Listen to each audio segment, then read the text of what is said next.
Scaphism. On the 4th century BC, in the Persian Empire, a punishment known as scaphism was carried out on condemned prisoners. This was scaphism, often described as one of the most prolonged executions ever recorded. It was used as a punishment for severe crimes against the state, meant to make suffering last as long as possible. Authorities believed terror was more effective than speed. Victims were trapped between two hollowed wooden troughs, force-fed milk and honey, then smeared with the same mixture. They were left exposed under the sun, often near stagnant water. Insects swarmed almost immediately. Diarrhea, dehydration, and infection followed within hours. Death rarely came quickly. Victims endured days of insect bites, rotting flesh, and exposure. Ancient accounts describe people remaining alive for nearly a week as insects bred inside open wounds and bodily waste. The system failure was intentional cruelty. No oversight, no restraint. The entire method existed to extend agony rather than end life.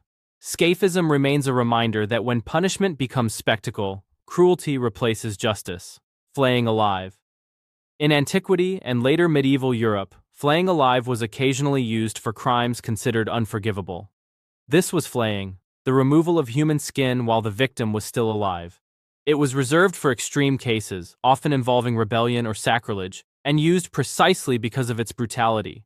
Executioners peeled skin away methodically, often starting at the limbs. Victims went into shock quickly, but death was not always immediate. Blood loss, exposure, and infection followed rapidly. The physical pain was total. Skin loss destroyed the body's ability to regulate temperature or prevent infection. Survivors rarely lived more than hours. The system allowed this punishment because fear mattered more than restraint. Even medieval authorities acknowledged its extremity, which is why it was rarely used. Flaying remains a reminder that the law once treated the human body as a surface to be destroyed for obedience. Impalement. In the mid-1400s, across Wallachia and the Ottoman frontier, impalement was used as a weapon of terror. This was impalement, one of the most visually horrifying execution methods in history. It was employed to intimidate enemies and populations, not merely to kill. Vlad III of Wallachia famously used it during conflicts with the Ottomans. Victims were forced onto sharpened stakes driven through the body, often through the groin or rectum. Care was taken to avoid vital organs so death would be delayed. Some victims remained alive for hours. Entire landscapes were transformed into forests of impaled corpses. In one instance, tens of thousands were left on display, causing advancing armies to retreat. The system failure was deliberate psychological warfare. Bodies became warnings, not individuals. Impalement remains a reminder that power often relies on fear when authority collapses into brutality. Brazen Bull. In 6th century BC Sicily, under the tyrant Phalaris, a new execution device was introduced. This was the Brazen Bull, a hollow bronze statue designed for roasting people alive. The method was created as both punishment and performance. Public terror was part of its function. Victims were locked inside the metal bull while a fire was lit beneath it. As the bronze heated, the person inside slowly cooked. Acoustic pipes transformed screams into animal-like roars. Death could take minutes or hours depending on the fire. The audience heard the bull bellow, not the human suffering inside. The failure was absolute dehumanization. Pain was converted into entertainment. The brazen bull remains a reminder that cruelty becomes most dangerous when it is disguised as innovation. Hanged, drawn, and quartered from medieval to Tudor England, the punishment for high treason followed a precise sequence. This was hanging, drawing, and quartering, a staged execution meant to maximize suffering. It was designed to punish betrayal with public humiliation and extended pain. Victims were dragged through streets, hanged until near death, then disemboweled while still conscious. Organs were burned before their eyes. Only then were they beheaded and cut into 4 parts. Death occurred late in the process. Contemporary accounts describe victims remaining conscious during disembowelment. The system failure was legal endorsement of torture. The law itself mandated prolonged agony. This punishment remains a reminder that legality does not equal humanity. Breaking on the wheel. During the Middle Ages across continental Europe, a punishment known as breaking on the wheel was used for crimes considered beyond redemption. This was breaking on the wheel, a method designed to destroy the body without granting immediate death. It was triggered by violent crimes such as murder, rebellion, or banditry, and worsened by a legal culture that prioritized deterrence over mercy. Victims were bound to a large wooden wheel, their limbs stretched between spokes. An executioner used an iron bar to systematically shatter bones, often starting with the legs and moving upward. The goal was not speed, but precision. Many victims remained conscious as their bones broke, limbs bent at unnatural angles. Screams often continued long after the final strike. Some were left alive on the wheel for hours or days, dying slowly from shock or dehydration. The system failure was deliberate prolongation. Authorities allowed extended suffering as part of the sentence, not as an accident. Breaking on the wheel remains a reminder that medieval justice often valued visible suffering more than finality. Sawing in half across parts of Europe and Asia, execution by sawing was used sparingly, but feared intensely. This was sawing in half, a punishment intended to split the human body while maintaining consciousness. It was inflicted for rebellion or extreme crimes, and deliberately structured to extend awareness. Victims were often hung upside down so blood rushed to the head, slowing unconsciousness. Two executioners worked a long saw through the body, usually starting at the groin. The process could be paused to prolong pain. Historical accounts describe victims remaining alive until the saw reached the abdomen or chest.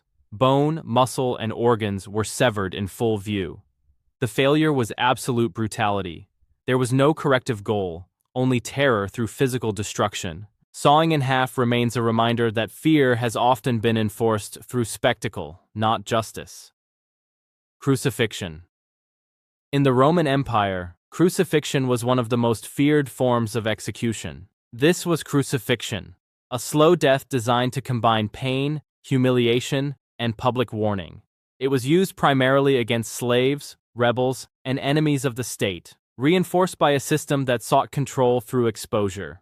Victims were nailed or tied to wooden crosses and left suspended, often naked. Each breath required lifting the body against nails driven through limbs.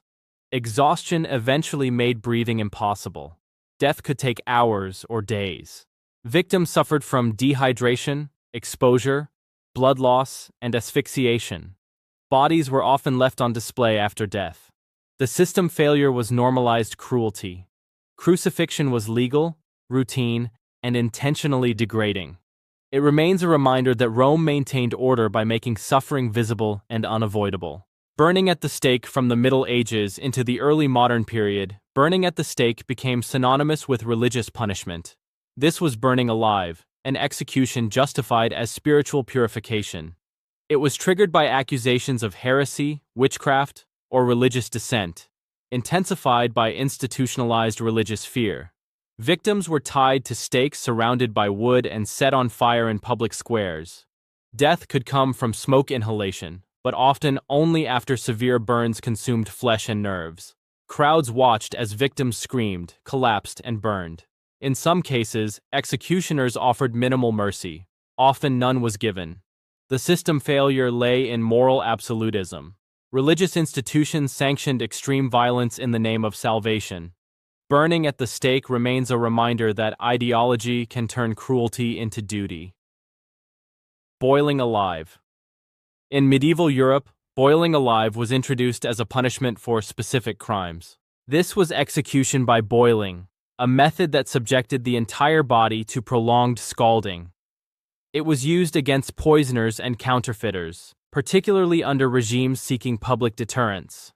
Victims were lowered into cauldrons filled with boiling water, oil, or tar. In some cases, the liquid was heated gradually, extending the suffering.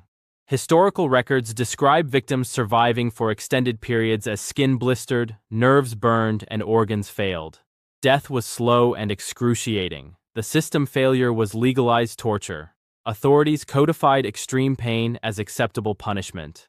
Boiling alive remains a reminder that law can become an instrument of cruelty when fear governs justice. Damnatio ad bestias.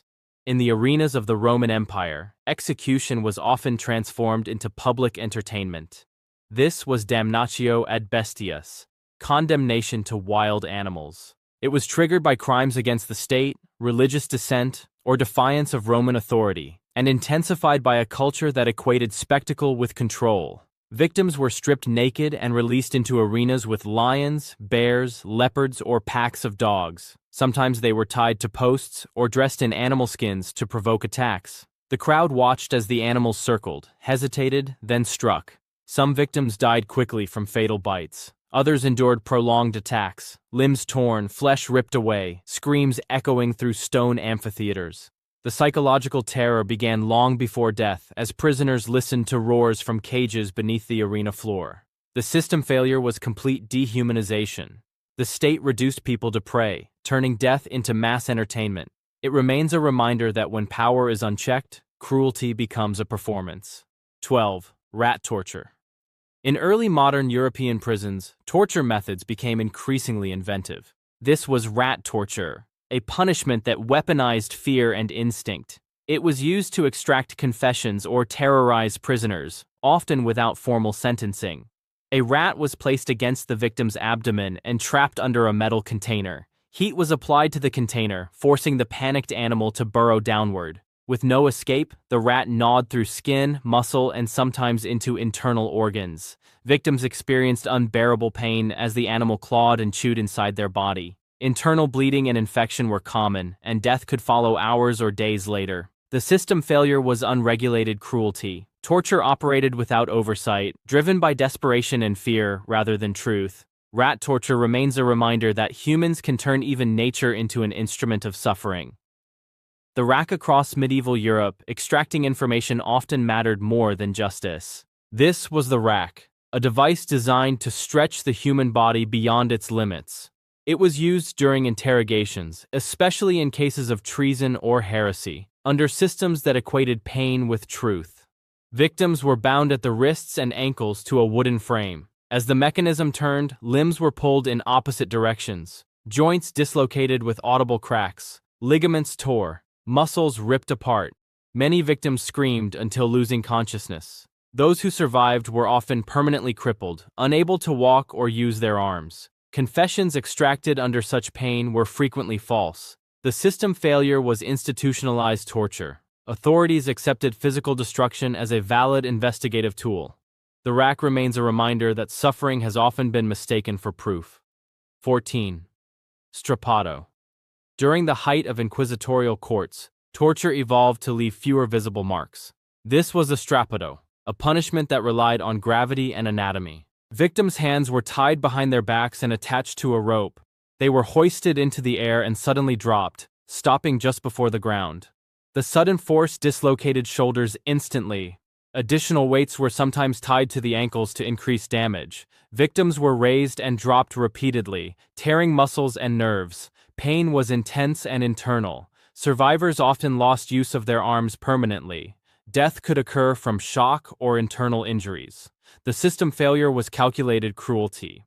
Torture was refined to avoid external evidence while maximizing damage.